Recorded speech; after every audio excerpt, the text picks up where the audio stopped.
Так, пишет, я в эфире. Ну, давайте, раз я в эфире, показывайте меня.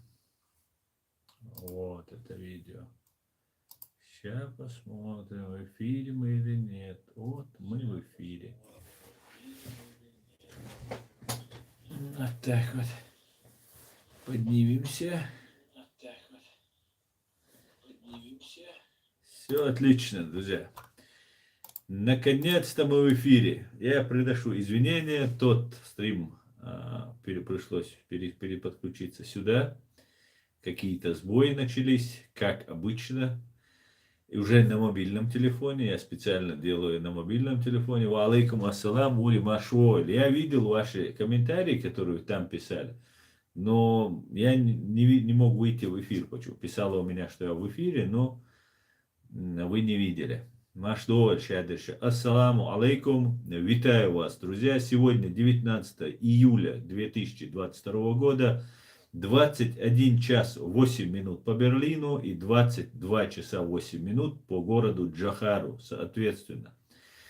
Меня зовут Аслан Арцуев, Орти Аслан на канале Реалити. Друзья, как обычно нам ставят препоны, возникают всякие проблемы на линии, как только я пытаюсь выйти в эфир. Но это нас никак не останавливает. Наоборот, мы понимаем, что мы делаем правильное дело, так как фашисты из террористической банды ФСБ и ГРУ всячески пытаются нам навредить и не дать нам просто пообщаться с небольшим количеством просмотров, с небольшим количеством подписчиков относительно, да, и так далее, и так далее. Нам всячески пытаются, как вы все знаете, мои постоянные зрители, отключена монетизация, то есть я не могу, на моем канале нет рекламы, что для вас, для зрителей, это очень хорошо, и мне даже нравится, что мне отключили эту монетизацию.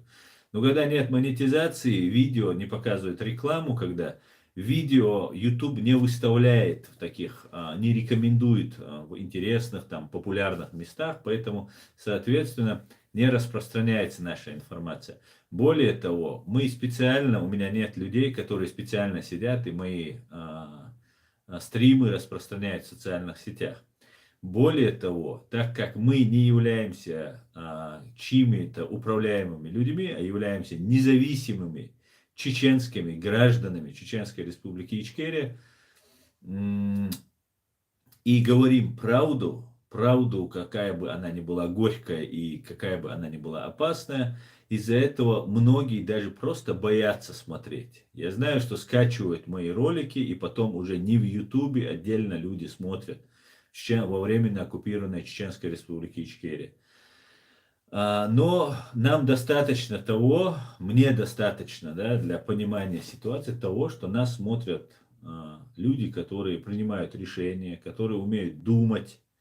И я очень рад, что на моем канале собираются и дальше будут собираться именно такие люди, интеллектуалы, думающие, критически относящиеся к разной информации, которую нам подают русские фашисты. Так как мы все пребываем, благодаря тому, что говорим на русском языке, пребываем в русском информационном поле.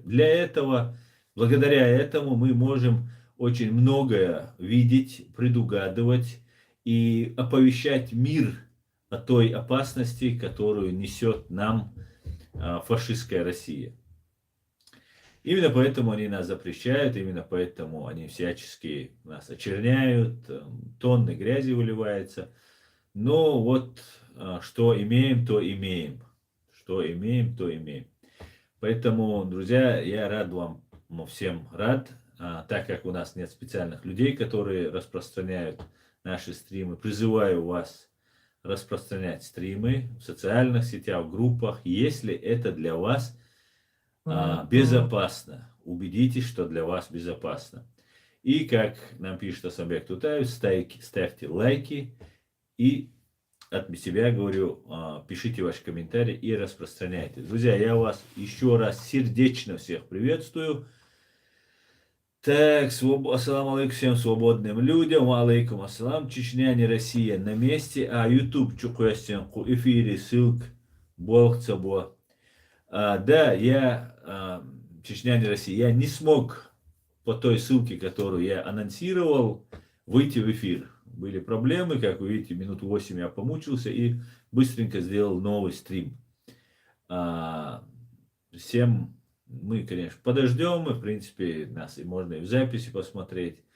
Ну и так далее, и так далее, и так далее. Друзья, приветствую вас еще раз. Собираемся, не забываем ставить лайки. Ставим лайки, говорит Тутаев. Доброй ночи всем. Полтавская область, Украина. Маричка. Вітаю вас, Мария. Маричка. Витаю Украину. Так, Эд Мамедов. Салам, Асан. Я очень хотел встречаться в Вашингтоне с Алексеем Гончаренко, но не получилось. Он очень много делает для Ичкерии. Я хотел бы с ним об этом поговорить. Эд, салам, рад тебя видеть в чате. Да, Гончаренко очень много сказал, сделал. Я очень надеюсь, что благодаря Гончаренко, Алексею, будет пробита брешь, которую нужно было пробивать, конечно же, нашим политикам, нашим активистам. Но вот все спали, ждали, что кто-то сделает за них. Ну вот появился Гончаренко. Посмотрим, что из этого получится. Но мы поддерживаем всех, кто всячески пытается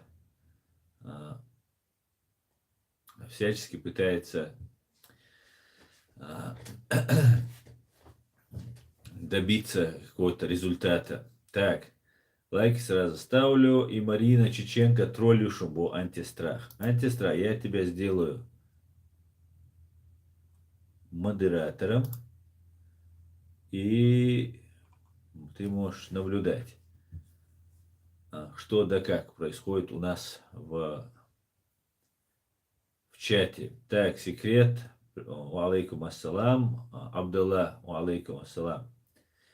Ассаламу алейкум, Асан. Нужно помочь Стамахину раскрутиться, чтобы противопоставить всяким Невзорам, Латыниным, Навальным и так далее. Алейкум ассалам, Абдулла. Стамахин очень известный человек, очень. Он говорит очень резкие вещи, и он говорит, знаете, на 20 лет вперед. То, что он говорил 20 лет назад, сегодня уже говорит весь мир. За что он сидел в тюрьме, сегодня уже об этом говорит весь мир. И теперь Путину надо весь мир посадить на те 12 лет, на которые он упрятал Стамахина. Стамахину нужна поддержка, конечно же, нужна от чеченцев поддержка. Но мы знаем положение чеченцев, переживших геноцид, и можно сказать, Стамахин Борис один из немногих россиян, который разделил участь чеченского народа и также в это трудное время перенес все тяготы. У него плохое финансовое положение, как мы знаем, у него здоровье посажено в этих тюрьмах, фашистских концлагерях. И, конечно же, нам нужно побольше распространять его информацию. Он радикален, он иногда может сказать вещи, которые чеченцам не понравятся. Но это его позиции по тому или иному вопросу. Поэтому, ну и человек очень смелый и верящий в то, что он говорит и делает. И, в принципе, так и происходит, как он делает. Давайте раскручивать, давайте общаться с ним, давайте привлекать к его персоне внимание. Борис Стамахин проверенный человек, без сомнения. Так, Асан, видел видео, где разговаривает некий анонимус Ваха Сулейманов? Нет, я не видел. А что за анонимус, о чем видео? Вы опять что-то раскопали, друзья? Так, давайте я, как обычно, хотел бы зачитать сообщение с фотки с фронта и потом рассказать об убийстве русскими террористами британского волонтера террористической бандой, российской террористической бандой. Так,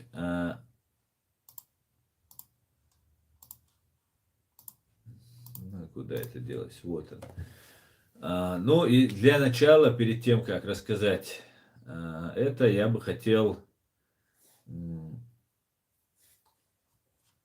сперва сообщить информацию с фронта. Первое, перед тем, как я сообщу о том, что говорит Генеральный штаб Вооруженных сил Украины, первое, что хотел бы сообщить, что около 20:00 19 июля, то есть по украинскому времени, то есть пару часов назад, получается, подразделения зенитно-ракетных войск Вооруженных сил Украины в районе Новой Каховки сбили российский истребитель, возможно, Су-35. Эсминец пытался атаковать штурмовиков ВВС Украины. Есть наглядное подтверждение крушения самолета, пилот катапультировался. Кроме того, за текущие сутки зенитно-ракетным подразделением ВВС поражено 5 беспилотных летательных аппаратов оперативно-тактического уровня. Слава Украине, вместе мы победим. И дополняя к тому, что говорит штаб, у меня есть информация, она есть из открытого источника, у меня и поступает другая информация. Уровень морального состояния российских оккупантов на территории Украины просто упал до безобразия. Они готовы, чтобы их расстреливали свои, но не идти в бой. Они дезорганизованы, растеряны, моральный дух упал у всех просто. Это такое состояние было в первой русско-чеченской войне у русских оккупантов. Вот так они между собой говорят, и вот так до нас доходят слухи об их морально-психологическом состоянии. И это самая отличная новость. Я очень надеюсь, что сейчас, когда начнется мобилизация, об этом мы тоже поговорим, в первую очередь сейчас они будут зэков привлекать, там разных своих отставников там и так далее, по обязательной, по мобилизации, да, по обязательному призыву. И военные, и осужденные, да, заключенные, зэки, которых будут привлекать. Знаете, если бы у них была хоть малейшая возможность вас не вытаскивать из тюрем, вас бы не вытащили. Вы идете в штрафбат, и вас будут уничтожать. Вы просто мясо, которым будут заваливать определенные участки фронта в войне против Украины. Вы прекрасно, заключенные, прошедшие через гулаги современные фашистской России, прекрасно знаете, что та пропаганда и ложь, которая исходит из телевидения, и реальность, с которой вы сталкиваетесь в тюрьме, с государством, с системой, машиной вот этой государственной, вы знаете, что это машина по уничтожению человека как личности, деградации человека, унижения, слома его моральных, этических, нравственных качеств, унижения, полное размазывание человека по асфальту, по полу своей этой камеры, в которую они заключают людей. И вы люди смелые, отважные, потому что совершить преступление, это нужно иметь определенный склад ума, определенное, причем это я, конечно, это ни в коем случае не оправдываю. Преступление есть преступление, особенно если не совершается не против фашистского государства, а против частных лиц. Но при всем при этом, конечно же, это люди действия. Это самые, наверное, понимающие ситуацию происходящего в стране. Они прекрасно знают, что есть машина вот этой пропаганды, лжи, машина по перемалыванию человеческих судеб. И подыгрывая, находясь в этом состоянии, конечно же, они прекрасно понимают, там есть очень умные люди. Поэтому у вас есть уникальная возможность, как только вас возьмут на фронт, а вы люди смелые, как я уже сказал, как только вы получите оружие, разворачивать это оружие против тех, кто вас хочет использовать как штрафников и просто вас посылать на смерть. У вас есть возможность вырваться из тюрьмы, если вы согласитесь. Лучше, конечно, не соглашаться остаться в тюрьме и не рисковать так. Но если очень приперло и вы уходите, то вы можете развернуть оружие. И я призываю всех украинцев именно так призывать. Всех, не только зэков, не только каких-нибудь отставных их в запасе или отставных их военных и так далее. Нужно всех призывать, как только объявится мобилизация, она скорее всего будет объявлена, нужно как можно больше призывать людей повернуть оружие против оккупантов в Кремле и на Лубянке. И именно страх перед вами сдерживал до сих пор их, чтобы вас призвать. Ну вот сейчас вас призвали, друзья. Держитесь, крепитесь, не болейте, как говорится. Так, и давайте по потерям вооруженных сил, от информацию от вооруженных сил Украины, потери русских фашистов. Так, где у нас информация?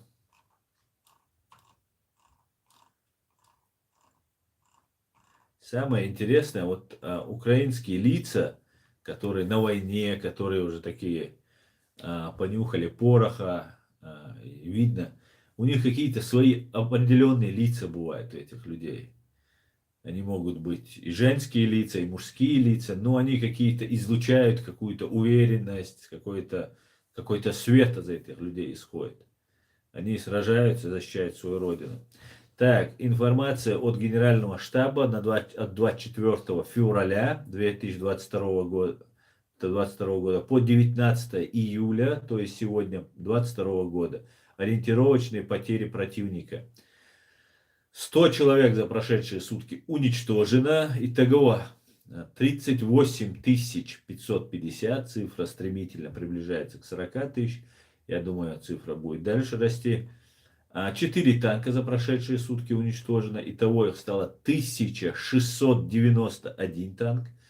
6 боевых бронированных машин за сутки. 3892 итого. 851 артиллерийских систем, плюс 2 за сутки. И РСЗО ни одной, и всего 248. Анти-аэркрафт 113 штук, 220 самолетов. И вот на 8 часов по Украине времени еще один летак сбит. То есть 221 летак. Чуть-чуть осталось, чтобы еще один сбить. И чтобы было 3 двоечки. 3 лебедя. Это уголовная статья. Ношение оружия, кстати говоря. В Российском уголовном кодексе.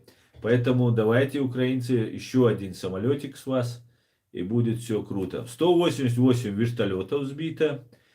Тоже за сутки 0. Ну, самолет один Су-35 сообщает сбит. Так, 693 БПЛА оперативно-тактического уровня, плюс 3. После были сбиты еще, об этом мы узнаем завтра.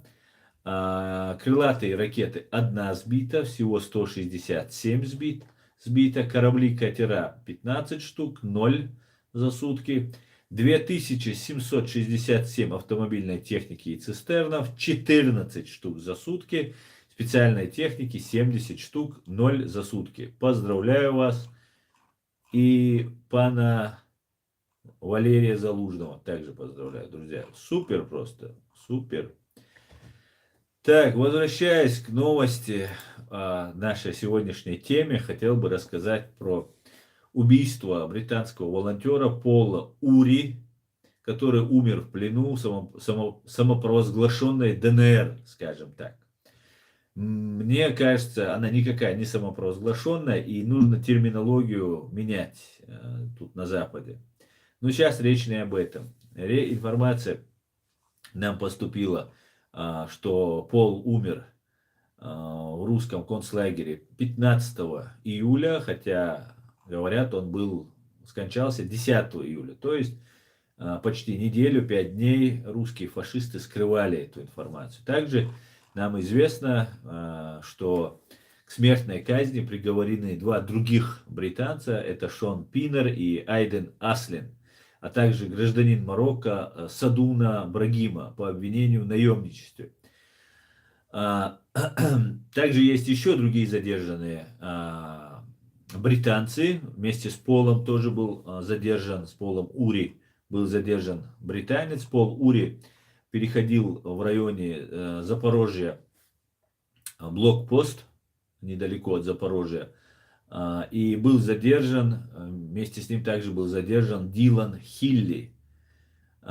Это волонтеры, они занимаются волонтерской помощью, как мы все прекрасно знаем, во время военных конфликтов люди очень нуждаются в помощи, очень нужна информация, очень нужна помощь старым, больным и так далее. Вот Пол Ури занимался именно этим, эвакуацией, помощью престарелым, старым людям и так далее. И вот он переходил в блокпост, ни от кого не прятался, предъявил документы, что он является волонтером и так далее.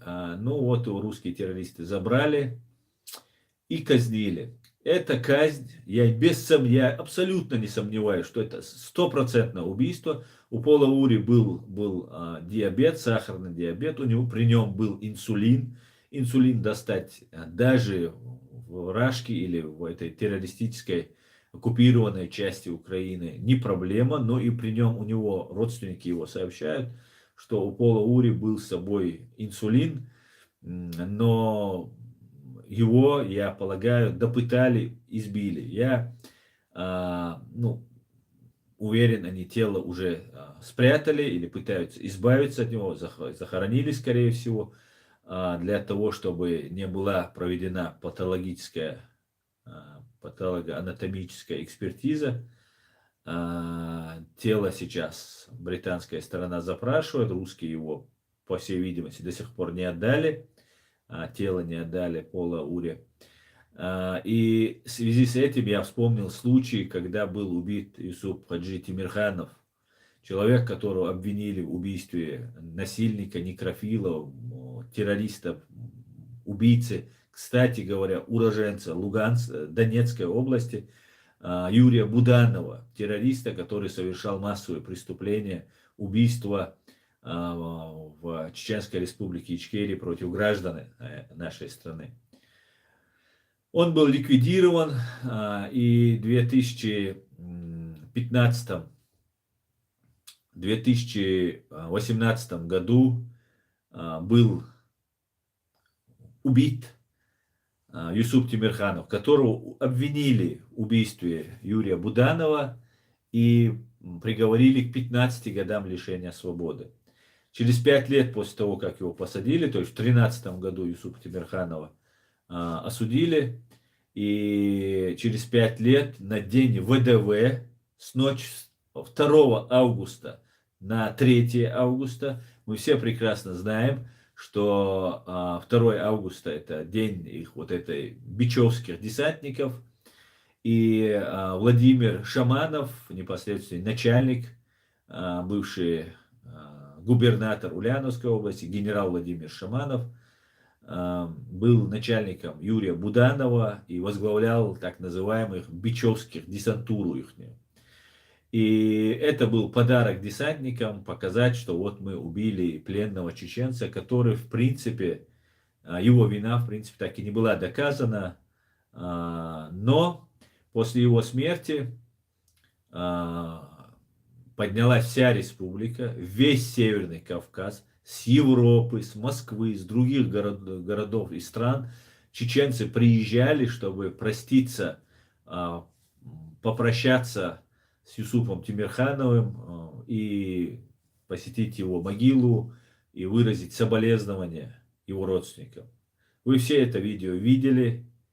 Атомный заряд чеченцев вы увидели. У нас у чеченцев можно простить убийство даже.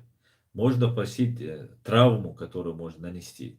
Бывают случаи, когда люди между собой конфликтуют, происходит какая-то серьезная ссора, наносится увечья или даже человек может погибнуть.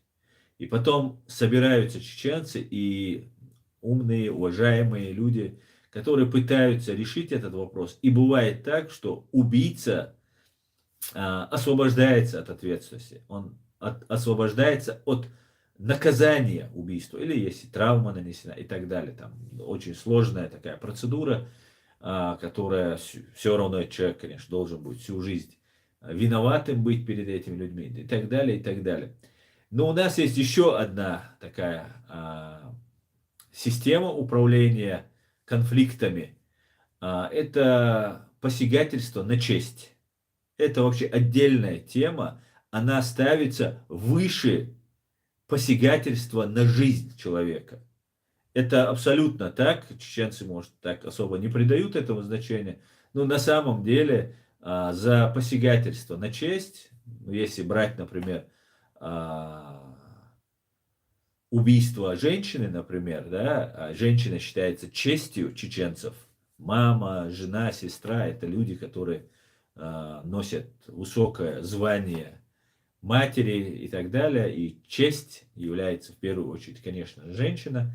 И в случае гибели, убийства этой женщины, за женщину полагается убийство двух мужчин. Это если там брать именно такие тяжкие преступления, как убийство. Есть другие моменты посягательства на честь.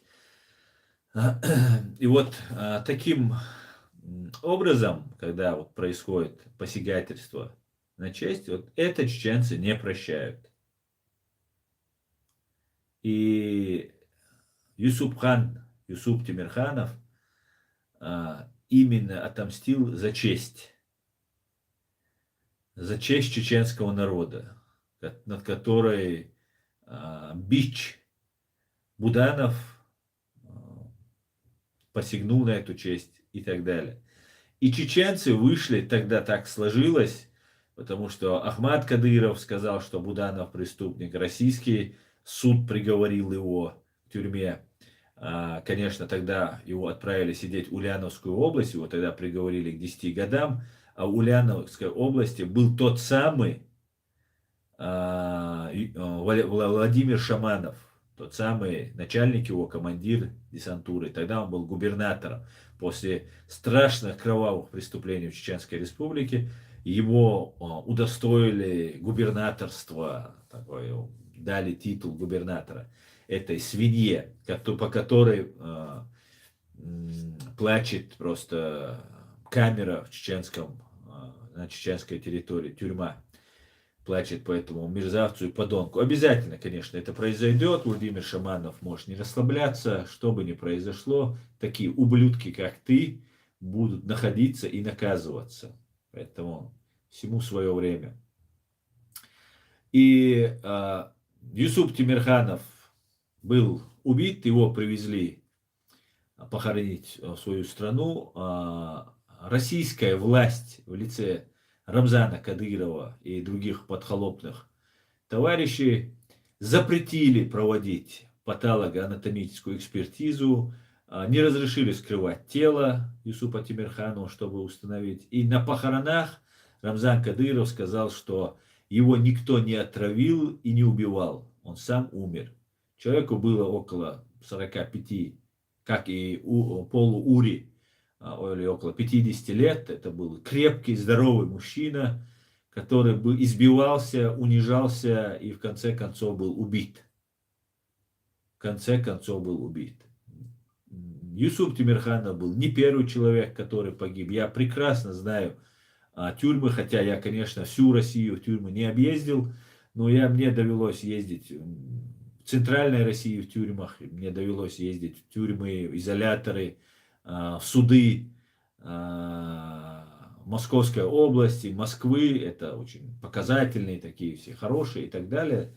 Но система ГУЛАГа, которая существовала в Советском Союзе, она нисколько не изменилась. Людей убивают. И Юсуп, как я сказал, Юсуп Тимирханов был не первый чеченец. Сотни и тысячи чеченцев убито. Мы знаем, что во время войны людям, которые попали в плен, которых посчитали подозрительными или просто забрали, потому что там им нужно было для количества. Им отвязались руки в Старопромысловской ИК-3 больница, так называемая, ноги, вживую. Это страшные пытки, об этом я писал у себя в Ютубе, писал, у меня есть информация, у меня есть свидетель этих событий, который непосредственно находился в этом изоляторе и слышал эти крики, эти страшные преступления. Он на себе просто пережил, испытал. Пол Ури убит, в этом я нисколько не сомневаюсь. Он пополнил список убитых террористами, самыми настоящими фашистами. Их сравнивать с каким-то ИГИЛом и так далее. Конечно, на моем веку то, что я увидел вот так откровенные убийства, как ИГИЛ, конечно, фиксируя это на камеру, специально дискредитируя чеченцев, я таких убийств преступников более не видел, кроме русских фашистов, которые умеют скрывать свои преступления, но иногда, когда их уничтожают, из их телефонов достаются видеокамеры, как видеосъемки, как, например, убийство сирийского гражданина, который отказался воевать с армией Башара Асада русскими террористами из так называемого ВЧК или ЧВК, Вагнер. То же самое можно сказать и про кадыровцев, такая же подхолопная, только на уровень ниже, так как чурки не русские и так далее, и так далее. Также нам известно, что британская сторона сейчас требует, чтобы отдали тело. Родные умершего британца обвинили в его смерти правительство России и тех, кто непосредственно держал его в заточении. По их словам, им доподлинно известно, что в момент задержания у Пола был при себе инсулин, так как он страдал диабетом первого типа. Власти самопровозглашенной ДНР не могли не знать, что это за средство и при каком диагнозе его прописывают. Они также отказывались пускать к пленникам представителей Красного Креста и других международных гуманитарных организаций, которые несколько раз порывались проверить, так в каких условиях содержатся британцы. Это говорит только о том, что считает семья, что условия были ужасными, и ДНРовцы не хотели, чтобы об этом узнали. Сейчас семья хочет вернуть тело Пола в Британию, однако правозащитники считают, что шансов на это мало. Они намерены просить британское правительство подключиться к переговорам о выдаче тела. В этом случае с помощью судмедэкспертизы в Британии можно было бы точно установить причины смерти Ури. Родственники подозревают, что его могли пытать, хотя независимых подтверждений их предположениям нет. Британская НКО Presidium Network, занимающаяся вопросами гуманитарной помощи, в свою очередь сообщила, что Пол Ури ранее провел 8 лет по контракту в Афганистане в качестве гражданского служащего. Ранее суд самопровозглашенной ДНР приговорил к смертной казни двух других британцев, Шона Пинера и Айдена Аслина, а также гражданина Марокко Садуна Брагима, по обвинению в наемничестве, попытках насильственного захвата власти и прохождения обучения в целях осуществления террористической деятельности. В настоящий момент Британия и Марокко пытаются решить судьбу своих граждан дипломатическим путем. Вы помните те видео, которые поступали из разных регионов, где шли боевые действия, например, в Чеченской республике, в Сирии и так далее. Ну, я очень хорошо помню вот это чеченские события в Чеченской республике. Та агрессивная война, которую развязала фашистская Россия, взорвав своих же женщин, детей и стариков, спящих в своих же домах. Помните разные видео, которые присылались, там, давайте соглашайтесь на определенные условия и так далее, и так далее. Так вот, я это вижу, то, что происходит. Приговорили сейчас Шона Пинера и Айдена Аслина, и гражданина Марокко, к смертной казни, вот этим своим клоунским судом, абсолютно нелегитимным, незаконным судом, абсолютно по надуманным причинам людей приговорили к расстрелу, к высшей мере наказания, и этим самым они манипулируют и пытаются Англию склонить к чему-то. И, видимо, из-за того, что Британия держит марку и не ведет переговоров с террористами, был убит Пол Ури. Именно убит, я в этом не сомневаюсь. Я очень надеюсь, что Британия и Соединенные Штаты Америки ответят адекватно на такое страшное преступление, которое совершили вот эти ублюдки. Если не отвечать адекватно, то они пойдут еще далеко. По некоторым данным, американцев задержано по всему миру в разных странах около 60 человек. Это стопроцентный захват заложников. Россия ведет такую войну. Я не сомневаюсь, что будут захватываться граждане Германии в том числе. Потому что Германия осудила лично знакомого Путина Вадима Красикова на пожизненное лишение свободы тут в Берлине за убийство чеченского диссидента Зелимхана Хангашвили. Это террористическое образование, банда ФСБ всегда вела такие методы, я не зря привел пример с чеченцами. Мы все это на протяжении последних четверть века, даже больше, да, 28 лет, даже больше с момента становления нашего государства, можно сказать 31 год, испытываем на себе. Мы кричим всему миру, что они террористы, что нету там никакого закона. Они делают все, что требуется для того, чтобы дойти к своей цели, не обращая внимания на правовую сторону. Это самые настоящие бандиты, самые настоящие террористы. Это государство-террорист. Вся банда ФСБ террористическая. Нету в банде ФСБ хороших и плохих. Там все являются пособниками и соучастниками вот этой террористической организации. Пока они ее массово не начнут покидать и всячески пытаться минимизировать урон, который наносит их организация, сотрудничая с международными организациями, с международными спецслужбами, все они являются, никто, если среди русских есть хорошие и порядочные люди, настоящие алмазы, то в банде ФСБ таких алмазов и в банде ГРУ таких алмазов нет. Особенно это касается банды ФСБ. Мы это все должны четко, хорошо усвоить. Только так, только полный запрет этой террористической организации, лишение вот их всех возможных прав, которые они обладают, то есть лишение гражданства, лишение там возможности передвигаться, выдается какая-нибудь там желтый или там волчий какой-нибудь билет, и не выезжать с территории, не занимать никакие посты, не участвовать вообще ни в какой общественной деятельности страны. Максимум, что можно, заниматься каким-нибудь своим бизнесом или пойти работать дворником. Вот что им можно делать. Остальные, у кого руки по локоть в крови, они все должны быть привлечены к уголовной ответственности. Если, конечно, они не будут сотрудничать. Вот такие вот дела. Друзья, я сейчас почитаю ваши комментарии.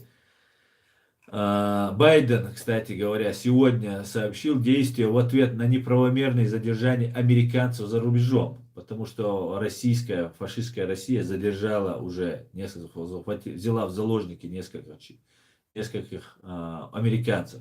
Президентский указ уполномочит государственные органы вводить санкции и применять иные меры. Президент Джо Байден во вторник подписывает указ, касающийся предотвращения и ответных действий в связи с неправомерными задержаниями граждан США за рубежом.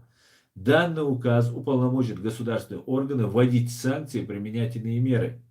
Байден столкнулся с растущим давлением со стороны семей заложников и задержанных, в том числе в связи с делом баскетболистки ВНБА Бритни Грайнер, которая с февраля содержится под стражей в России и проходит по обвинениям, связанным с наркотиками.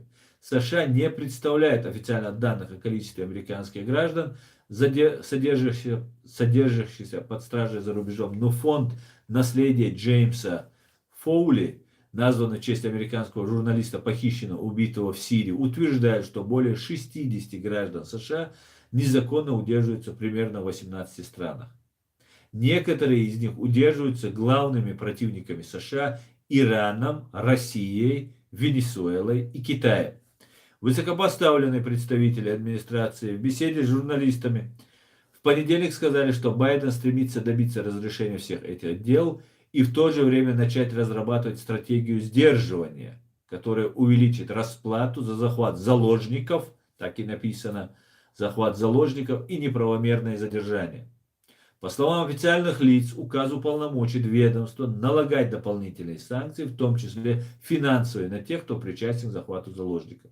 Санкционные полномочия, включенные в данный указ, позволят США вводить финансовые санкции и ограничения на въезд тем, кто несет ответственность за несправедливое удержание американских граждан, независимо от того, задерживаются они террористической организацией или государственным субъектом, поясняется в заявлении госсекретаря Энтони Блинкена. В рамках новых мер и рекомендаций Госдепартамента по путешествиям будут добавлены предупреждения о повышенном риске неправомерного задержания в иностранном государстве. Во вторник 6 стран будут добавлены в этот список: Мьянма, Бирма, Китай, Иран, Северная Корея, Россия и Венесуэла. Фонд Фоули уточняет, что в число стран, неправомерно удерживающих американцев, входят Беларусь, Буркина-Фасо, Камбоджа, Китай, Куба, Египет, Иран, Мали, Мьянма, Никарагуа, Россия, Саудовская Аравия, Сирия, Турция, Уганда, ОАЭ, Венесуэла и Йемен. Вот такая вот ситуация, друзья. Давайте я перейду к вашим комментариям и обсудим, Леон. Так, Свят Держава приползла на коленях. Иран за подачками. Дайте убогому немножко помощи. Украина постригли на лысого империю зла. Да. Ассаламу алейкум. Ва алейкум ассалам. Чедго машвойло. Так, Дион.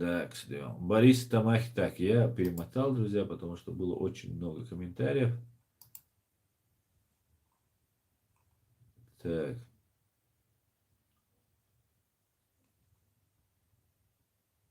Русская банд-группировка, запрещенная Асланом на канале Реалити.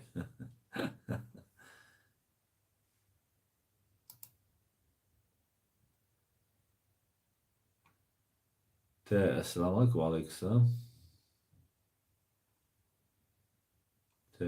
Так, что у вас здесь? Я смотрю, вы тут уже схлестнулись. Аслан, добрый вечер. Было интересно ваше мнение, видео. Вы кратко рассказали о Марке Фейн. Расскажите, пожалуйста, подробнее о нем. Что он представляет из себя? Враг он Украине или друг? Или дякую? Супер лос. Добрый вечер, супер. Ну, это очень такой обширный вопрос, который сейчас обсуждать я особо смысла не вижу. Я могу сказать только лишь одно, что другом Украины он не является. И ни один россиянин не является, пока идет война, вашим другом. Ну, за редким исключением. Это исключение можно отнести к Борису Стамахину. Мы, чеченцы, не являемся россиянами, на всякий случай. Но есть россияне-чеченцы, которые признают себя такими, и они вам не являются друзьями. Вот такая вот ситуация. Марк Фейгин ведет работу по, знаете, когда конфликтуют две страны, то нужен канал налаживания. Я вам расскажу, как русские одолели нас в общих, конечно, чертах. На поле боя, на поле брани 3-4 тысячи наших бойцов показывали такие чудеса отваги, что русские ничего не могли противопоставить, просто в панике разбегались. Все операции, ну, большинство операций чеченцам удавались, моральный дух, все это было на нашей стороне. Но с другой стороны, нам подкрадывались агентура вокруг Джохара, подбиралась. Буквально за несколько дней или недель до своей смерти он разогнал почти всех из своего окружения. И после гибели они начали возвращаться снова. Кто-то говорил, что он в командировке там, и так далее, и так далее. Так вот, сейчас я вижу, что у вас происходит налаживание мостов с русскими. Флаг, русский флаг, на котором отклеился красный ус, представляется какая-то новая Россия. У них нет никакой новой программы, у них нет никакой новой идеи. Они просто говорят, что вот мы против войны в Украине. Но вся система КГБ, вот нам говорят, что Путин это война Путина и так далее. Это неправда. Это не война Путина. Это война русских КГБшников, имперцев против Украины. А все русские как поддерживают, ну а что им делать? Что им говорят, то и делать. Русский народ, как сам по себе, он представляет очень мало из себя, что он просто оккупирован, и он пытается выжить. Просто такой яркий пример, вот сегодняшняя Чеченская республика. Мы перенесли, конечно, 30% потерь, предательства всего мира и так далее. Русские это не перенесли, они не хотят это переносить. Но они понимают, что их тоже можно и 30%, и 40%, и так далее, могут уничтожить. И русские спецслужбы проникают, вот этот какой-то отряд свободной армии, русские, там, Свобода России, там как-то называется. Я не думаю, вначале мне показалась хорошая идея, но я на них посмотрел, что они делают. Я не думаю, что это хорошая идея. Русских, которые переходят на сторону Украины, нужно отдельно собирать, отдельно какие-то разные группы добавлять, чтобы или делать пленных русских, делать какие-нибудь такие боевые части. И реально, чтобы они доказывали, что они не на словах, а на деле являются защитниками Украины. Гордон. Позавчера смотрел Гордона. Гордон, больше стал антирусистом, антифашистом имперским, чем даже наш канал Реалити. Он уже и Ичкерии права дает, там, и уже там, и говорит, и так далее. Я полагаю, в Украине началась большая зачистка. Снят начальник СБУ, еще 5 начальников СБУ. Главный снят, который, и начальники в разных областях сняты. И это очень хорошо, я об этом неоднократно писал, тут СБУшники делают ГРУшникам. Есть блогер Тумсу Абдурахманов. Этот человек работает на российские спецслужбы. Так вот, человек от СБУ делает ему права, документы, что он беженец из Литвы, из Украины, и в Литве, которая сказала, будет предоставлять всем политическое убежище, пытается сделать ему документы. Это известный факт, я распространил эту информацию и так далее. Поэтому сейчас то, что происходит с СБУ, я не знаю всех подробностей, конечно, я знать не могу, но я считаю, что очень хорошо, что ведется перетрубация, снимаются, привлекаются к ответственности лица. Я понимаю, что спецслужбы, чтобы взрастить настоящего офицера спецслужб, патриота, не продающегося, не пугающегося, умного аналитика, нужны годы, десятилетия нужны. Я это все прекрасно понимаю. И украинское положение, спецслужбы в настоящем мире это хребет государства.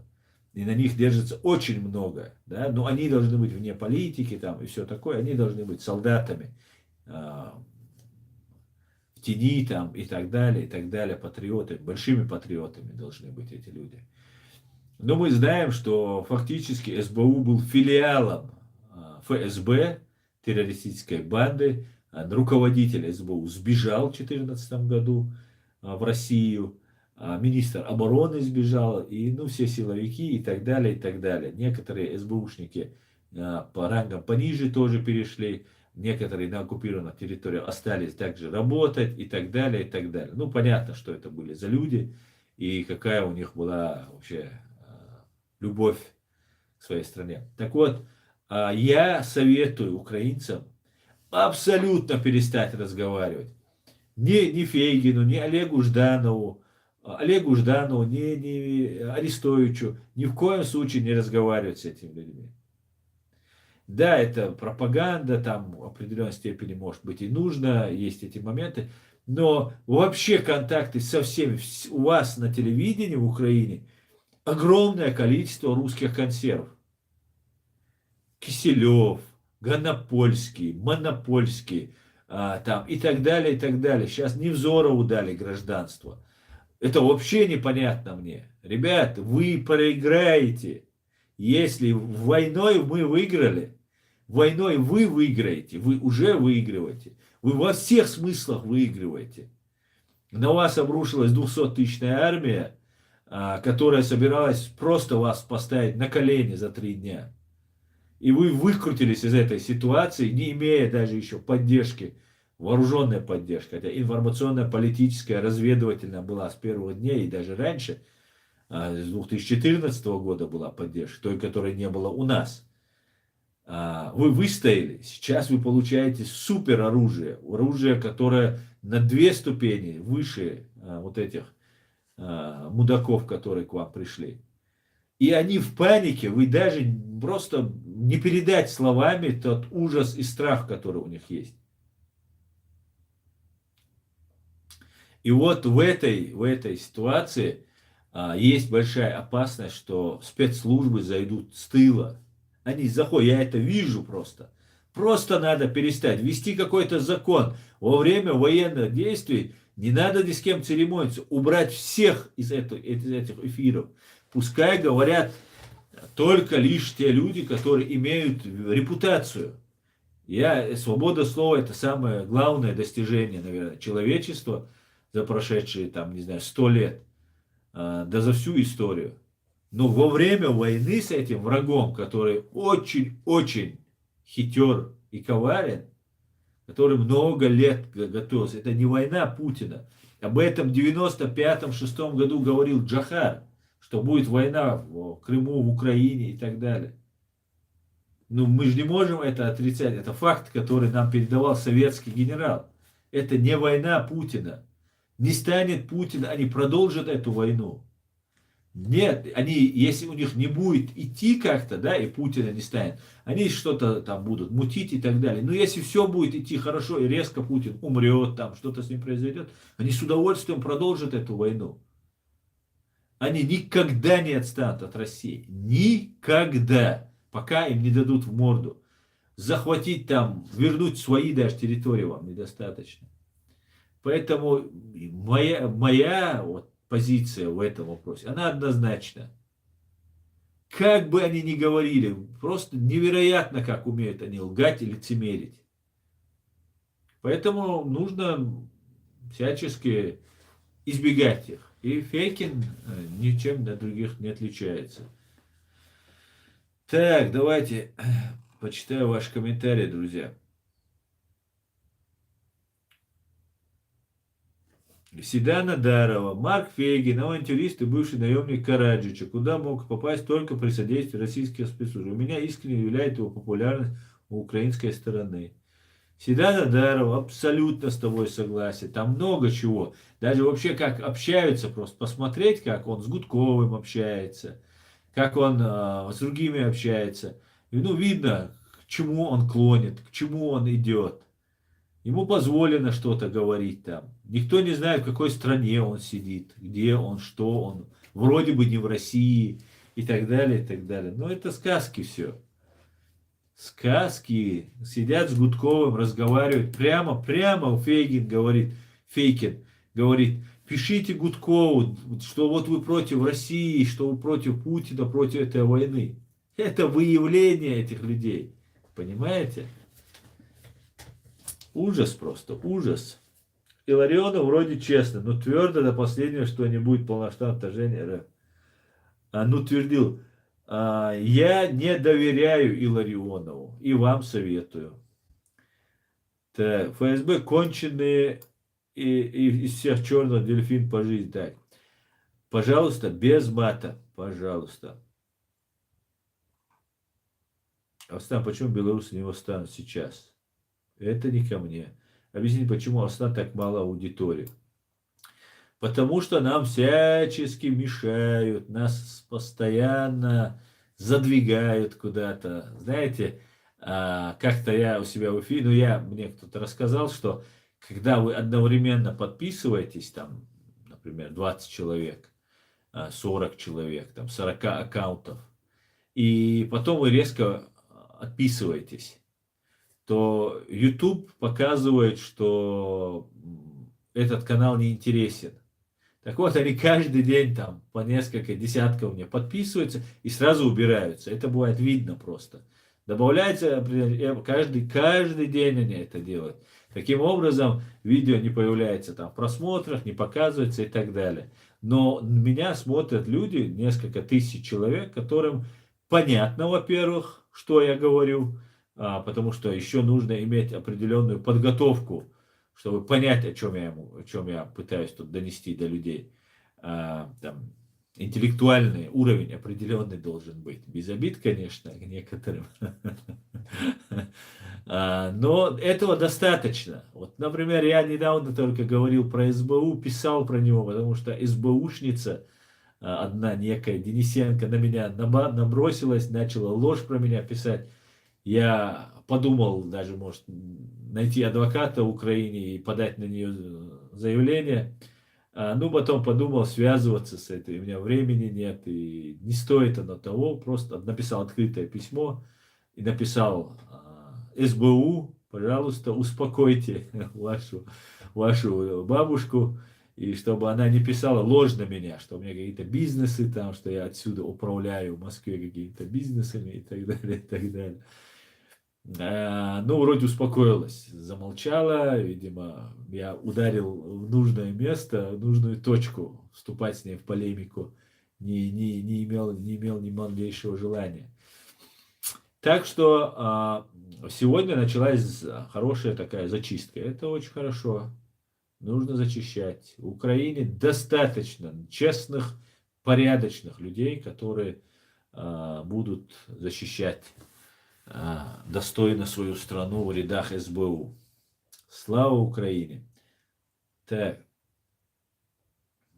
в эфирах почему мало народа? Не знаю, почему в эфирах мало чеченцев в Украине. Не знаю. В эфире, 154 сейчас смотрят. Во вторник. И еще, знаете, большая проблема, когда ты не проводишь регулярно. Я нерегулярно провожу стримы, мне иногда просто нечего сказать, и о чем одно и то же толдычить. Иногда я просто не успеваю и так далее, и так далее. Поэтому у меня не получается систематически проводить, но достаточно того, что есть. Алхамдулилlah. Так. Невзоров, друг Кумарина, лидера тамбовской группировки, бандитов, куда входил Путлер. Это Снабек. Конечно, это его доверенный человек, абсолютно точно. Он был его там представителем на президентских выборах. И Украина приняла Ермак принял об этом, и Геращенко. Вот эти люди у меня автоматически, все, я выписываю. Не могут они просто так принять, не могут. На таких постах деньги им не нужны, по крайней мере, Ермаку за паспорт, там какие-то там миллионы Невзоров не заплатят. Просто надо дать Невзорову. Он хорошо говорит и так далее. Хорошо говорит Муждабаев, который очень много лет проработал. Совершался геноцид против чеченского народа. Те преступления, которые вы сейчас видите в Буче, эта Буча была на всю республику, Чеченскую республику, и продолжалась 20 лет. И все 20 лет Муждабаевы, Фейкины ездили в Чечню, тоже, говорится, молодые парни туда ездили, там, разговаривали то с Масхадовым и Дудаевым и так далее. Только в разведывательных целях они ездили, типа взять интервью. Но за это время они никогда ничего хорошего не говорили на московском комсомольце, например, где работал Эйдер Муждабаев. Но сейчас он говорит такие вещи, что вам трудно не поверить.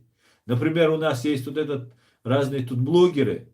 Вы их послушаете, если вы не подкованы, не знаете, откуда ветер и так далее, вы тоже поверите в то, что они говорят. Они так говорят, а я их уже вынудил. Я им говорил, не говорите все время про Кадырова, иногда говорите про Россию хотя бы. Точнее, надо все время говорить про фашистскую Россию и про их инструмент кадыровцев. Это если бы сейчас украинцы говорили бы не про Москву, не про Путина, не про Шойгу, а говорили про какого-нибудь Пушилина. Вот Пушилин, давайте Пушилин. Все, украинцы опустились до уровня Пушилина, получилось. И нас пытаются опустить до уровня Кадырова. И я им говорю, ну вы что делаете? И народ их смотрит, говорит, ну почему вы не говорите? И вот они начали еле из себя выдавливать это. А потом еще ситуация изменилась, потом еще тут преследуют, еще тут документы не дают европейские, вот эти плохие страны. Интересно, почему они не дают? И вот такая вот ситуация разворачивается. Но здесь, в Европе, останется это, так, я это много раз говорил, только настоящие ичкерийцы, не связанные с российскими спецслужбами, не связанные никак с Россией и фашистской Россией. Остальные должны будут покинуть эту страну, потому что здесь принимали ичкерийцев, которые пострадали от войны, от империи, русской империи. Остальные все могут ехать к себе домой. Так,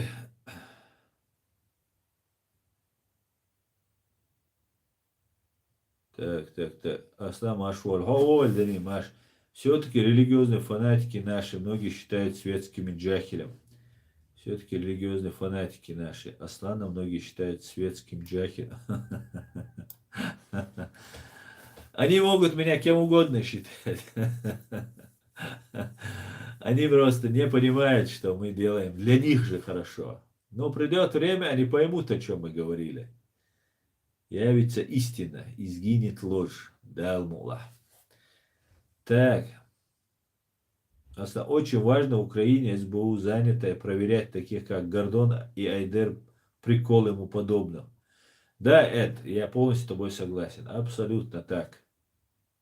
Асан, скажи, что насчет блогера Билла Киева и про его карту, где он говорит про третий фронта Ичкерии.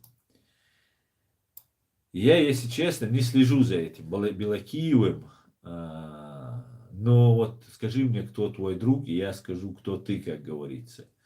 Вот эта мафия блогеров, которые строители шариата, тут антикафиры, антикефиры и так далее, антимолочные продукты,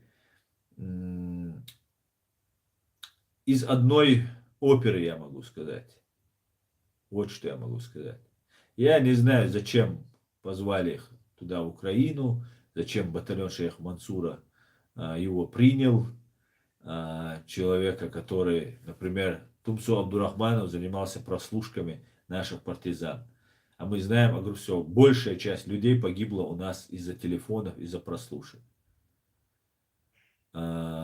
И воинам особенно должно быть противно, даже если нету прямых доказательств или нету возможности привлечь к ответственности это лицо, то хотя бы просто с ним общаться должно быть противно. Потому что воины это отдельная категория людей.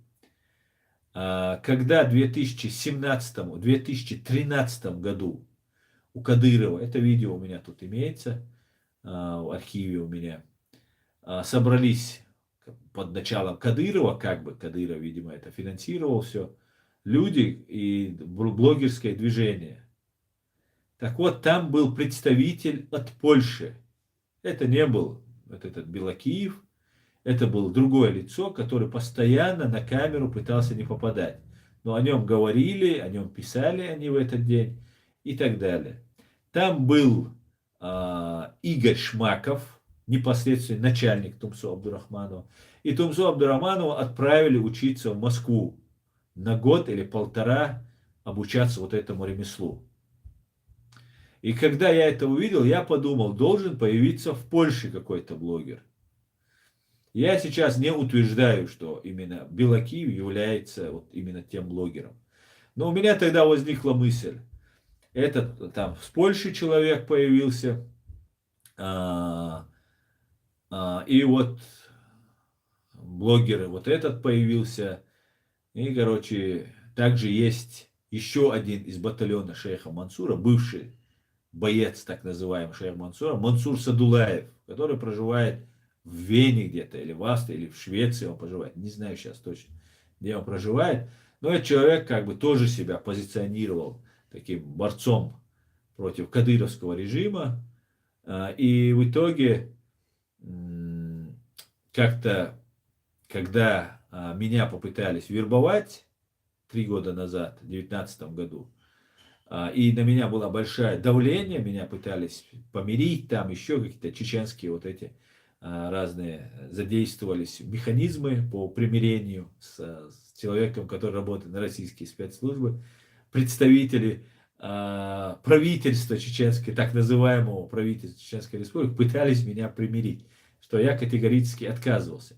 И я на какое-то время прекратил деятельность своего канала, я сказал, подождите, я временно приостанавливаю. Я хотел понаблюдать, что будет происходить. Потому что нужно было показать, что я как бы ухожу с этой деятельности и как будут себя вести. Так вот, канал Мансура Садулаева, у них есть Wi-Fi, называется, и так далее, он начал уже фактически передавать новости как российские. Стоило мне этот месяц не участвовать, там фактически он называл боевиками, он сам как бы боец, там защитник, там воевал в Украине, там где-то его там в Чечне его где-то там задерживали, он там год что ли или сколько там отсидел и так далее, и так далее. Фактически уже начали новости на этих каналах преподавать как российские. Я это сказал, реакции не было никакой, они замолчали, что-то перегруппе, я потом вернулся и как бы рассказал об этом. Поэтому это все одна шайка-лейка. Они занимаются дискредитацией чеченского общества, чеченского европейского общества, которое здесь находится. Они мешают нам интегрироваться, они мешают нас понять на Западе здесь.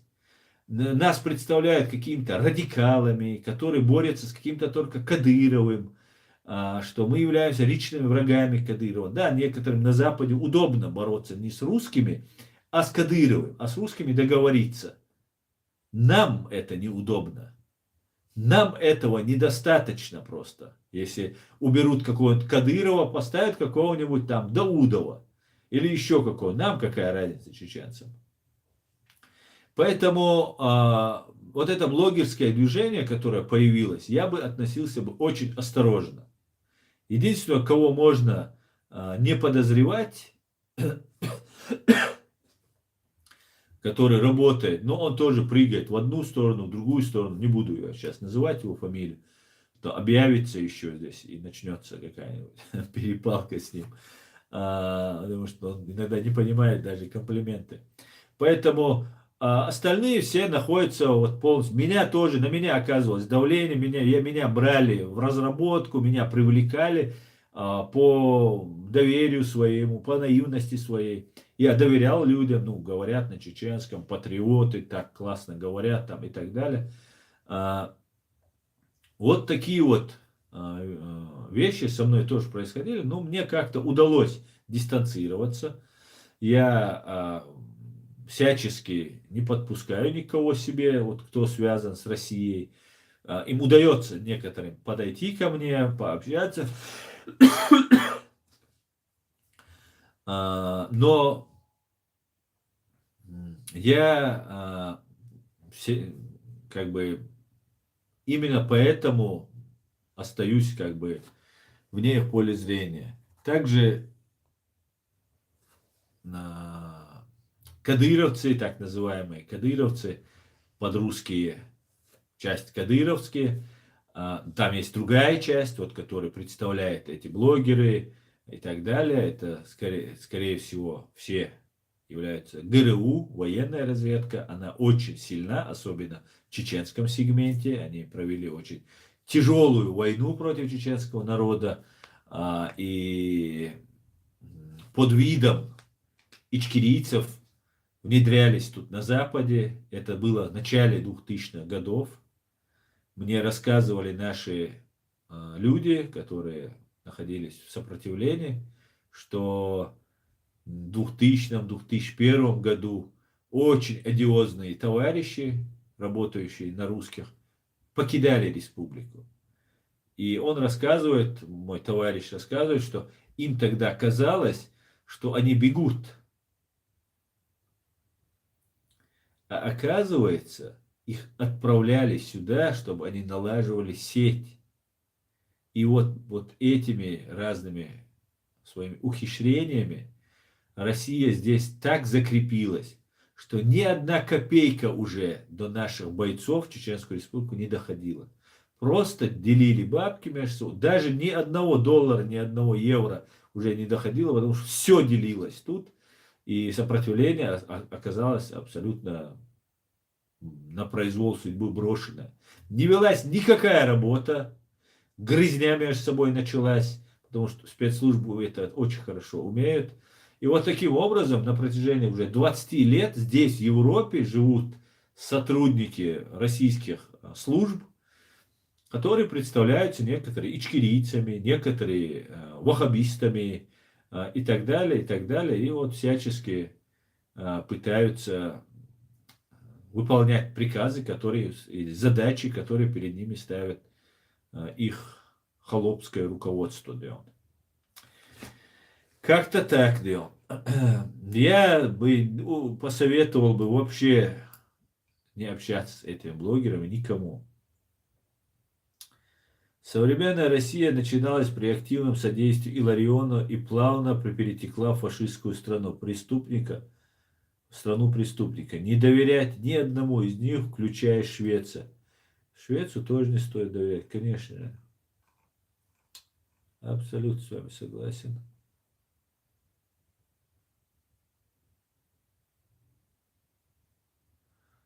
Чечня не Россия, динчур эроққор. Så динчур эро, цаде вақт худинянчуа. Сосу вальжби вақт буш муадзицы, да. Какие-то болтовня, меня это не касается. Как он мог прослушать? Он работал в ГТС, государственный ГТС, электросвязь, ГУП электросвязь, государственное унитарное предприятие электросвязь. Это государственное учреждение, которое занималось налаживанием мобильной связи, прослушиванием внутренней связью и так далее. Он являлся замом директора. Директором был Шмаков, тот самый Шмаков, который был в 2013 году у Кадырова на этой встрече, когда они запускали это блогерское это движение. И я благодарен Всевышнему, что мне удалось разоблачить их на самом начальном этапе. Они бы еще далеко ушли бы. Еще бы далеко. У них нет ни совести, ни чести. Они будут вот так дальше идти, пытаться нас маргинализировать и так далее. Но чеченский народ уже знает. Да, будут обмануты, будут разные простачки, которых будут натравливать на меня, выводить меня из религии, заводить, обзывать меня там еще как-то. Они сделают все, чтобы нас заткнуть. И вы понимаете, что эту всю сеть фактически мы раскрыли. Только лишь своей правдой. Просто их поведение, оно само за себя дает. Они сами себя раскрыли. С момента вот этой вербовки, попытки вербовки и заканчивая вот сегодняшними разными пробросами и так далее. Это их конец. Здесь останутся только ичкерийцы. Все остальные уедут, у них есть запасные аэропорта, в Турцию уедут, в Россию уедут и так далее, и так далее. Но это уже другая история. Да.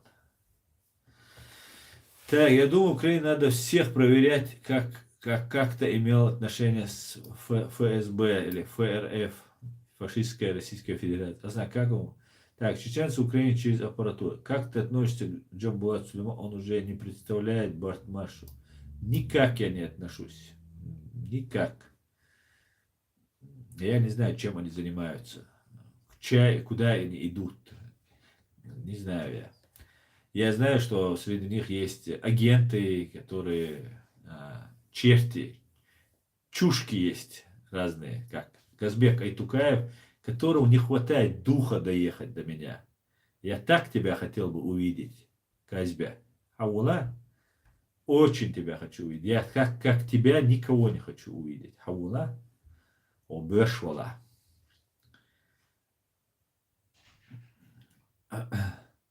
Так, Чечня не Россия. Так, Асан, считаю, что ФСБ, КГБ, МГ, НКВД, царская охрана это является системой русской имперской преступной власти. Своей истории уходит в средние века. Опричнина. Я читаю, ее нужно уничтожить. Да, США, именно так. Асан. Так.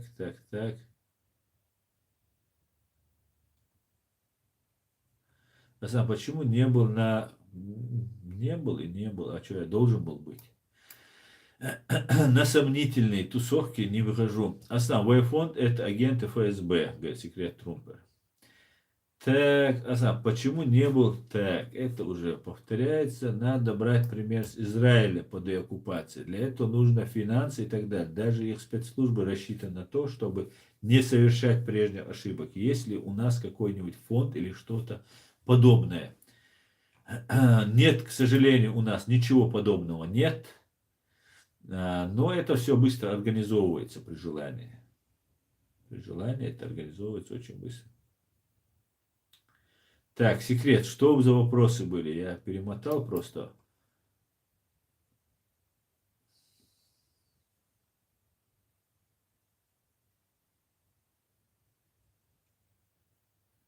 Чеченцы, Украине, Ичкерии, много ФСБшных манкуртов. Здесь самое главное еще, друзья, я вот такие вещи говорю, и некоторые люди могут скатиться просто к шпиономании, там, и так, паранойи. Это тоже очень опасно. Конечно же, нужно не доверять, быть очень внимательным, потому что спецслужбы фашистской России работают. Ну, конечно, нужно избегать вот этих крайностей. Нужны доказательства, нужны факты. Те факты, которые у меня имелись, я всегда выкладываю, всегда говорю прямо, открыто. А если у меня недостаточно фактов, но у меня есть косвенные доказательства этому, которых еще недостаточно, чтобы человека 100% убедиться в том, что он работает на фашистов, я просто дистанцируюсь от этих людей на всякий случай. На всякий случай. И вам советую. Ну, просто так, что кто-то сказал ФСБшник, этого недостаточно. Например, про меня они очень много говорят. Например, правительство Ахмеда Закаева об этом про меня говорило.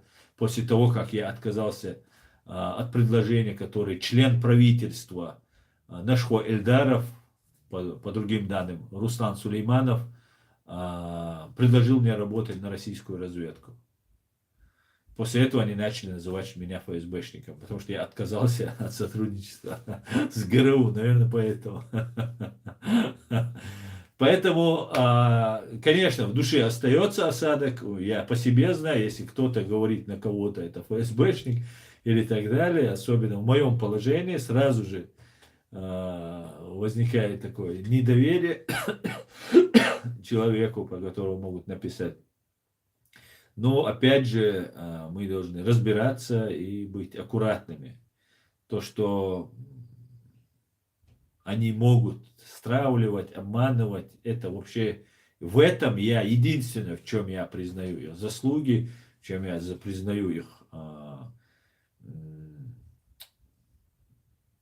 профессионализм, это именно в этом. Врать, дискредитировать, стравливать, подставлять такие ситуации, в которые вам в голову не придет, что это подставлена эта ситуация. Они долго к этому идут, они так творчески подходят к этому вопросу и так далее, но они ублюдки и террористы, и мы их должны разоблачать. Обязательно мы это сделаем. Явилась истина, и сгинула ложь. Воистину, ложь обречена на погибель. Далмула. Единственное, что меня волнует, это фраза из уст украинцев, типа Кадыров независим, русские Чечню кормят, да, Чечня по сути независим, там бардак, людей похищают, убивают. Гулян, да, абсолютно с вами согласен, знаете, это долго делалось, нужно было представить, русским нужно уйти от ответственности, это делается не просто так, не из-за любви к чеченцам подняли какую-то группу чеченцев и терпят их. Там с удовольствием они посадили бы русского, как они это делали там, в Дагестане или в других регионах. Им просто нужно было показать на Западе, что все-таки вот смотрите, мы как федерация, даем чеченцам самим право выбирать. Вот они выбрали себе президента Кадырова, правда, потом у него забрали эту должность, и теперь он всего лишь глава у них. Но сам факт остается фактом. Сам факт остается фактом. Они не из-за большой любви дали в первый раз, наверное, в истории чеченцев такие полномочия чеченцам, самим чеченцам. Да, это кадыровцы, это преступники, предатели и так далее, но этой части они вот первый раз дали. Было когда-то время, когда была группа чеченцев, которые охраняли царя, его брата, как бы руководил ими их брат, брат царя Александра, Александр. Сегодня же вот уже как бы на первое лицо, ну до такого уровня подняли Кадырова, гибнюки, видимо там есть чеченцы-гибнюки, которых мы фамилии, имена не очень знаем, которые, ну, очень доверенные и так далее, и так далее. Ну, это, конечно, не оправдывает ни в коем случае. Они много зла принесли своему народу, угоду самим себе, своему животу, Мерседесу, там, квартире, дому, даче и так далее, и так далее. Кадыров абсолютно зависимая фигура, абсолютно управляемая фигура. Просто по его интеллектуальному уровню можно понять, что человек не может управлять целой республикой, он не может делать заявления какие-то, не может воевать в Украине, там, вести какие-то там международные там, переговоры с какими-нибудь там, без согласия, управления, команды непосредственно из Москвы, из Кремля. Рамзан Кадыров полностью управляет. Вот абсолютно полностью. И если ему скажут, я не знаю, застрели свою мать родную, пойдет ее и застрелит. Скажет, что это нужно было, чтобы и так далее, и так далее. Поэтому человек управляем, система так выстроена. Более того,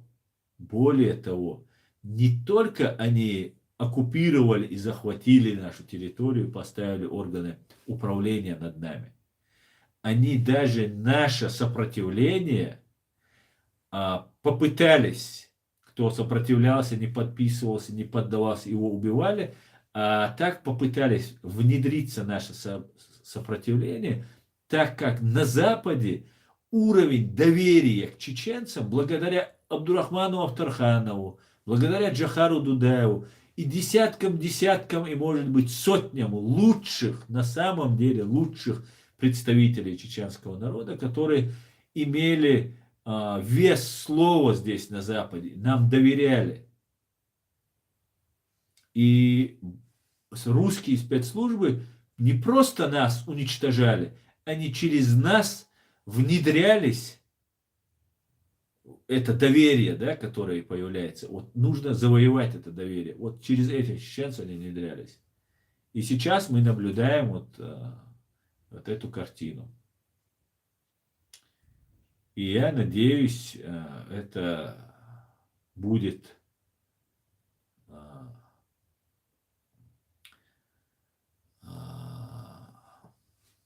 полностью зачищено. Здесь все, кто работает на русские службы, должны будут покинуть Европу и уехать на свой запасной аэродром. Так.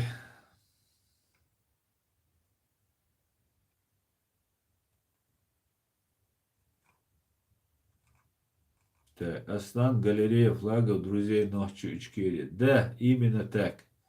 Именно так, да.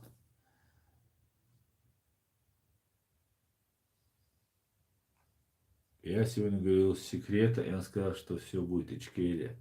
Да, Мола.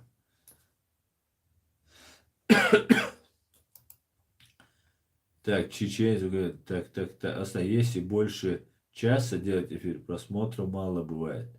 Нет, это не зависит от этого. От названия зависит, от дня недели зависит и так далее.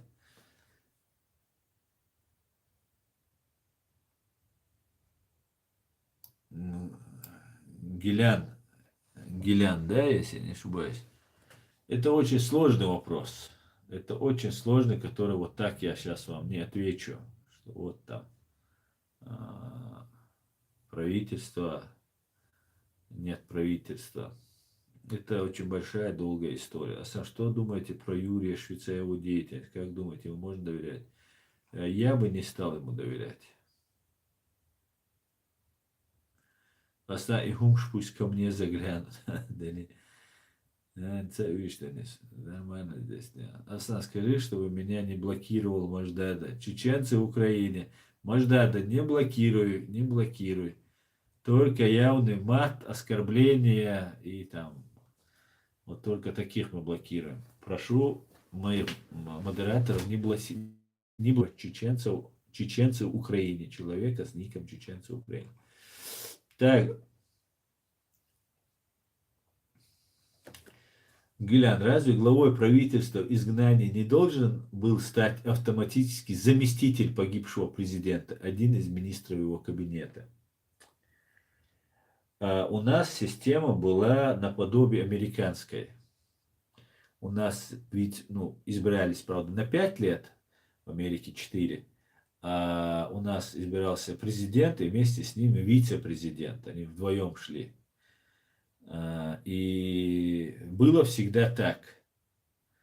После гибели законно избранного президента Аслана Масхадова на его место стал вице-президент, стал президентом Абдулхалим Садулаев, и он своим вице-президентом сделал Докку Умарова. Об этом не объявлялось, на всякий случай. И после гибели Садулаева, Абдулхалима, Докка стал президентом. И, конечно же, у него был вице-президент. Я не знаю, по идее должен был быть. Я не знаю фамилию этого человека. Был ли он вообще, я не знаю. Но по идее, по структуре, должно было быть именно так. Потом в 2007 году, видя всю лицемерие, всю продажность Запада, который бросил на произвол судьбы бедные, истерзанные, разорванный в клочья чеченский народ, Докка Умаров пытался продолжать сопротивление как мог, привлекая таким образом, создав Имарат Кавказ, попытался привлечь все народы Кавказа к национально-освободительной войне, которую вел наш народ. Она приобрела исламский характер, религиозный характер она приобрела, благодаря, в первую очередь, российским спецслужбам, ну и, конечно же, мы, мусульмане, на войне, как известно, неверующих нет, и наше сопротивление приняло такой религиозный окрас, оно приняло это и раньше, но вот Докка Умаров, некоторые говорят, что Докка Умаров совершил преступление против государства и так далее, но органы власти государства фактически не имели поддержки. Те люди, которые здесь сейчас представляются какими-то правительствами там на Западе и так далее, эти люди не оказывали никакой поддержки, хотя им выделялись деньги, собирались людьми деньги, но эти деньги распределялись между собой, и просто ни одна копейка, ни один цент не уходил уже в Чечню. Вначале брали часть, еще больше, и в конце концов уже ничего не доходило. И мне бойцы рассказывают, что когда приходила какая-нибудь сумма, там несколько тысяч долларов, собранная там по всему миру, в мечетях, в церквях собирали люди просто помогать чеченцам. Везде было очень много людей, которые пытались помочь чеченцам. Огромные, это неизвестные герои, огромное им спасибо. Но ничего не доходило. И Докка Умаров, некоторые говорят, он совершил там государственный переворот, там преступление и так далее. Да, он сказал, что типа никакой Ичкерии нет, и что есть вот Имарат Кавказа, и он возглавляет это. Да, но я сейчас точно не помню его цитату, чтобы процитировать, но приблизительно такое что-то он сказал. что он вот лидер такой. Но навредить Ичкерии президент не может государству. Это выбор народа. Дока Умаров самоотстранился от управления Ичкерии, Чеченской демократической правовой Чеченской республики Ичкерия. Он возглавил организацию, вооруженную, военную организацию, которая начала другой этап борьбы против фашистов, против оккупантов. И я не знаю, может его вице-президент согласился с его позицией и тоже пошел по этому пути, и все. Может, оставил он вице-президента. Я этого не знаю. Но я знаю, что он сказал всем, кто находится здесь, всем руководителям, кроме министра иностранных дел. Министр иностранных дел у нас является на тот момент Ильяс Ахмадов.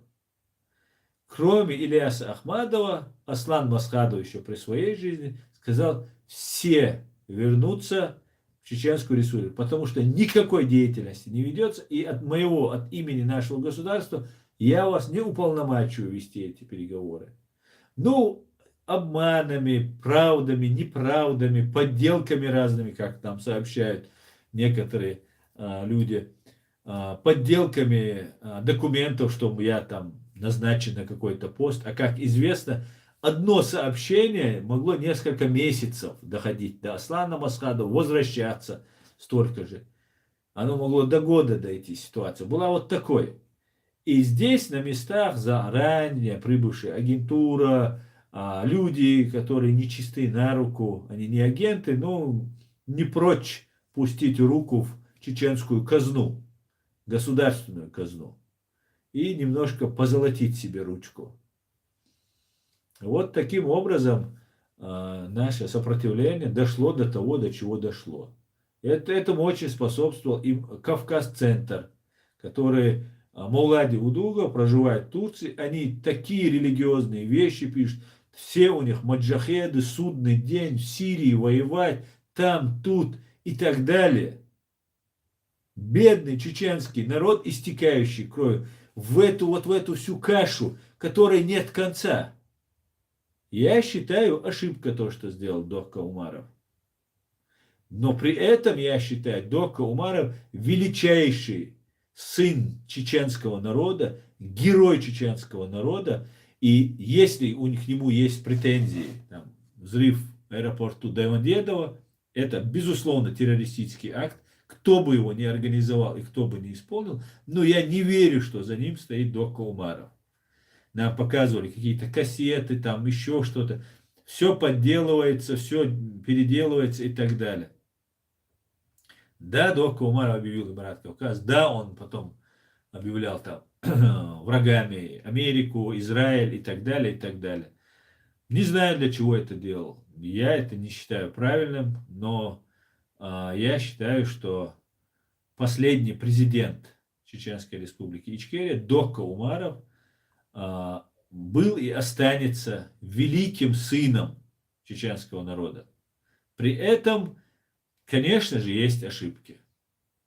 Я думаю, у меня бы их было бы в 100 раз больше, если бы я оказался на его месте. Потому что были такие условия, загнано наше сопротивление, изменой, предательством, окружающими вот этими нечистоплотными, финансово зависимыми, наркотически зависимые от финансовых людей, людишек, любой шаг, конечно, приводил иногда к минусу. Каждый шаг мог привести всегда к минусу. Какие начинания ты ни делал. И я считаю, Дока Умаров сделал, что он сделал. Он объединил, показал, что кавказцы могут вместе воевать, хотя они и так воевали. И, я не вижу, конечно, при всем уважении к кому-то ни было, я не вижу выгоды в этом. Это была стратегическая ошибка, большая ошибка. Но время покажет, время покажет.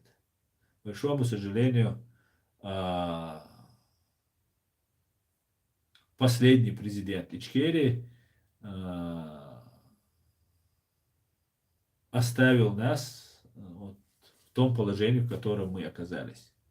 Появился президиум, появился какое-то там правительство, которое я лично поддерживал, пока я не влез. И я вообще влез, доверял, все, пока к мне в машину не сел человек и не сказал, давай работать на русских. И потом последующая реакция вот этих всех правительств, вот этих всех разных стариков, которые там начали принимать действия. Для меня это было, конечно, удивительно, но я готов. Я готов.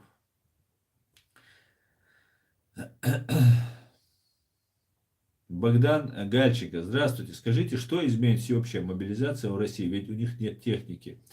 Богдан, здравствуйте. Витаю вас. Я абсолютно с вами согласен. Именно из-за этого мобилизация до сих пор не объявляется. У них нехватка всего. Они вводят сейчас дополнительно, пенсионеров выводят, чтобы они ремонтировали технику, потому что техника, которая у них стоит там в резервации, там, в резерве, замороженная, она неправильно хранится, но это по-русски, она обворовывается, с нее снимаются детали там и так далее, и фактически их надо заново восстанавливать. Нужны, конечно, и танки, и БТРы, и вооружение, и пули, и снаряды, и так далее, и так далее. И они вот этих пенсионеров на законном основании сейчас, на законодательном уровне, разрешают им выходить на работу, ночные смены работать, ну, как обычно, все для фронта, все для победы. Поэтому мобилизация пока еще не объявляется, она объявляется, но вот всеобщая такая, она еще пока не объявляется, потому что боятся волнения людей, нечего вооружать там и так далее, показать свою слабость, что все-таки пришлось им объявлять мобилизацию и так далее, и так далее. Но если мы правильно поступим, я еще раз говорю, это может быть нашим залогом успеха, это может быть супер удачей. Как только они объявляют об этой мобилизации, вот ту группу людей, которых они начинают призывать, мы должны обрушиться просто информационно на них. Мы должны им предоставить все условия, каналы, доступы, им каждому на телефон посылать смс-ки. Вы можете перейти на нашу сторону. И тогда, не знаю, как технически это возможно будет сделать, но нужно сделать все, потому что эти люди вообще не мотивированы. Они не хотят воевать. Они могут по телевизору посмотреть и сказать, какие хохлы плохие.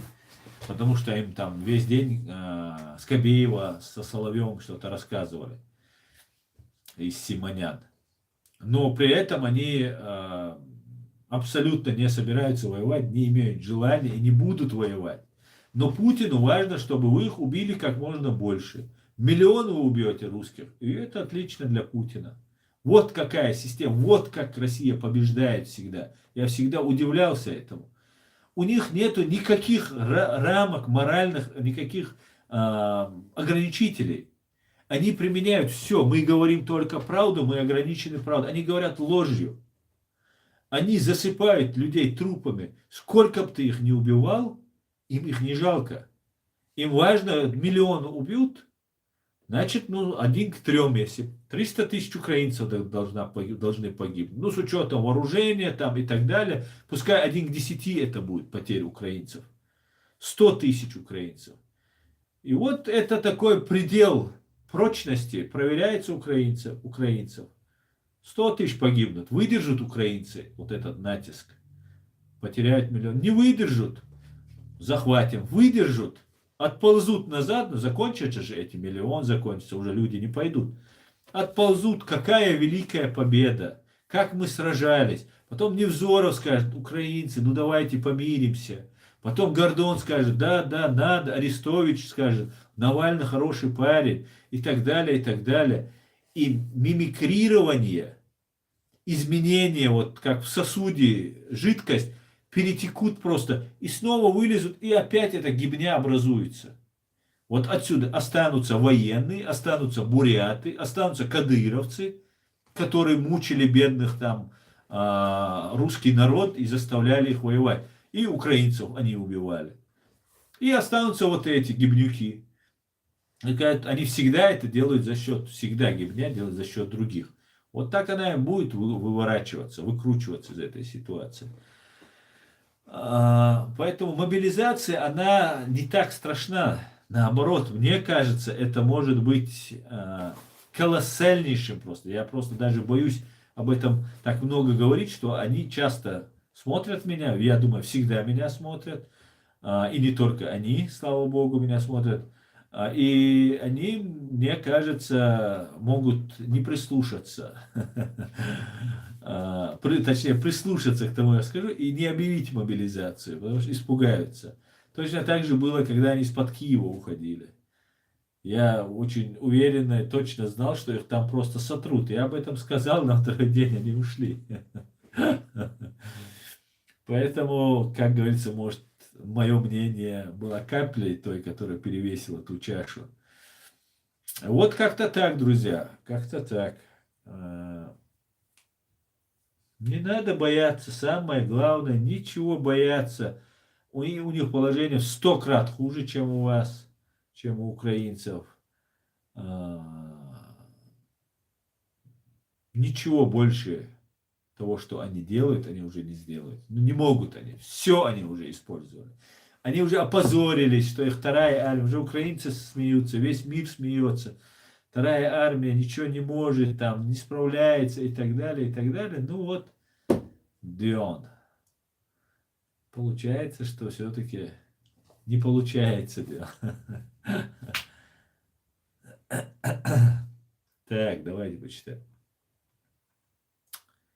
Так, мы уже сколько? 1:40 в эфире. Так, Аслан, Зеленский смотрит твой канал?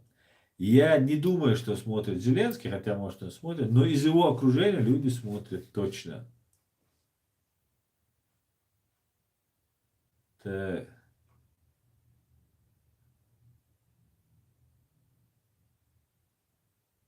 Для русаков чем больше трупов, тем величие победа. Да, они отползут, допустим, да, если не хватит той ситуации, которая может развиться, да, что там русский народ поднимется, какой-то военные поднимутся, да, свергнут эту гибню там и так далее, и так далее. Скорее всего, это тоже не произойдет. Отползут и будут вот доживать вот эти технократы, вот эти старые номенклатурщики ГБшные, будут доживать и передавать власть своим детям, внукам и так далее. Конечно, мы, Чеченская Республика, покинем эту непрекрасную страну раз и навсегда. И мы к этому идем. Так. Батальон Шейх Мансур собирает данные про местоположение российских оккупационных войск и техники на территории Чечни. Говорит Джен Украина. Правильно делает.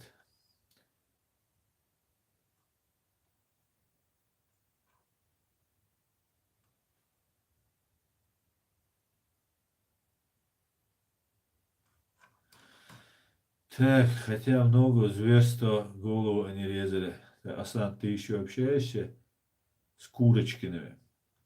Нет, я давно уже с ними не общался. С помощью американской разведки даже в этом году можно было ликвидировать вышепоставленных предателей кадыровского клана. Чингисхан, почему кадыровского?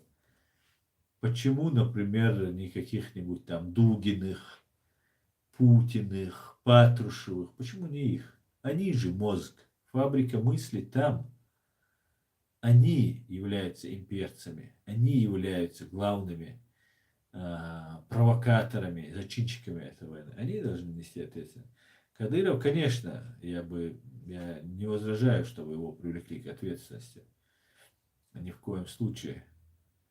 Но надо бить по голове, а не по хвосту.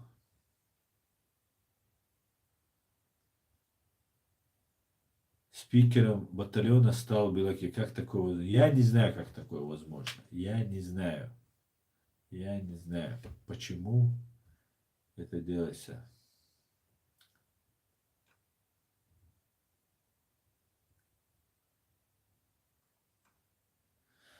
У меня дар с детства опознать по лицу человека, какой он, но ты чистый человек, говорит Тимати Резкий. Дуже дякую, как говорится, дуже дякую. Им не думал затонировать свои очки и взять позывной агент Орти Аслан на канале Реал Букварш. Ответ вопрос достаточно серьезный.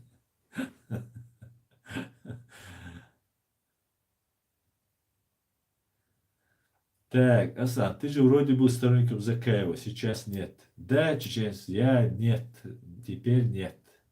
После, я же сказал, после попытки вербовки меня, я распрощался со всеми этими товарищами.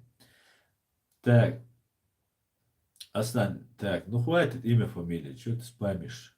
Прочитал твой вопрос, очень смешно. Хорошо, затонирую, дворники поставлю вот здесь, как на машине. Что еще? Шляпу одену. Устроить тебя и буду агентом 007, Дион. Джеймс Бонд. Так, Аслан, как думаешь, тебя смотрят русские либералы, имперцы по типу Навальня? Ну, конечно, смотрят. Конечно, смотрят.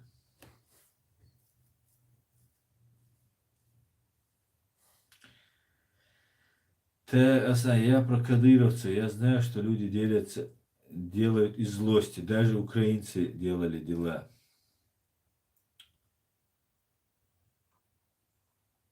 Так, так, так.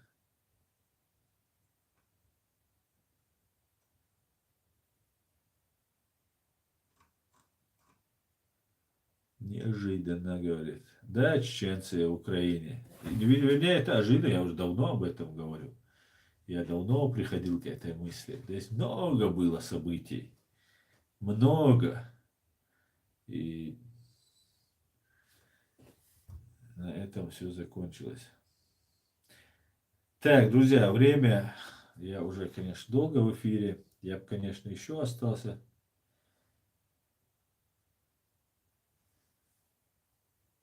Секрет. Я пока не готов ничего это делать. Я подумаю над этим. Хорошо? Если связаться со мной, можешь на e-mail мне написать. Только без ссылок, по которым нужно проходить и открывать. А то много мне разного приходит.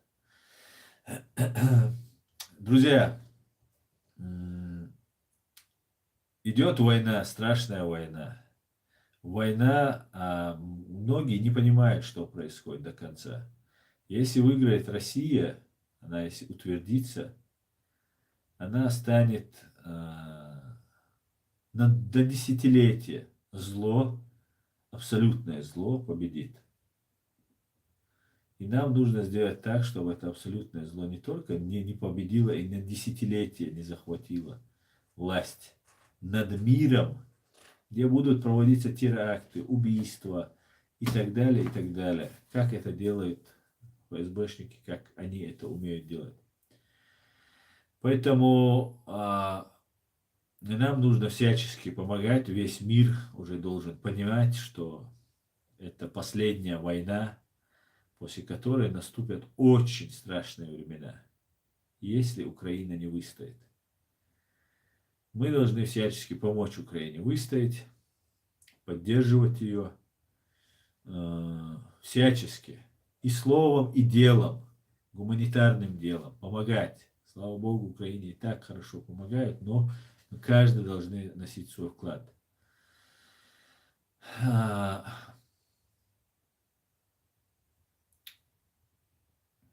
Дай Бог, чтобы Украина выстояла, я хочу сказать.